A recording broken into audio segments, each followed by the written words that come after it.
Сәлем достар, бүгін сіздермен осындай балапан қанаттарын қып-қызыл әдемі дәмді етіп духовкада пісіретін боламыз. Ал сіздер менің видеомды соңына дейін көріңіздер. Тіркелмеген болсаңыздар тіркеліңіздер, лүпіл басып пікір қалдырып кетуді ұмытпаңыздар.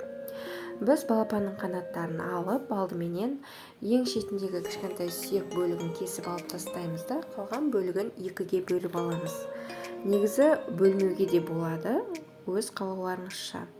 Бөліп аламыз, сосын жақсылап жуғаннан кейін құрғатып, сүртіп аламыз барлық қанаттарды.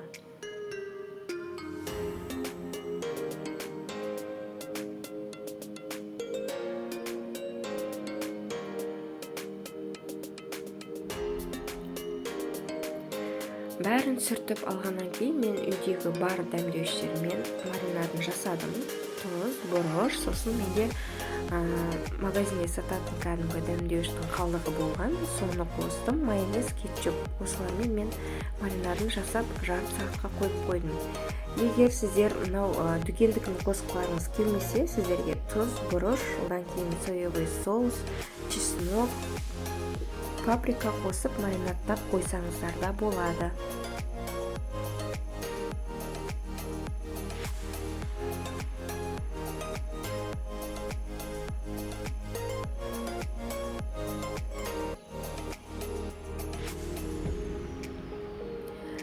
Жарты сағат уақытта өткеннен кейін кәдімгі духовканың листіне пергамент қағазын төсеп, оның үстіне балапан қанаттарын салып шығамыз, бәрін әдемілеп.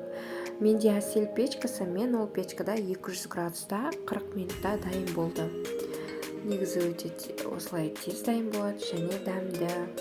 Жасап көріңіздер, үйіңіздегі кісілерге жеңіл бір түскі ас немесе кешкі ас ретінде өте жақсы келеді. Жанына гарнирге мен гречка жасадым. Сіздер өз қалауларыңызша жасап берсеңіздер болады. Мінекей біздің балапан қанаттарымыз дайын, осындай әдемі, дәмді. Міндетті түрде жасап көріңіздер.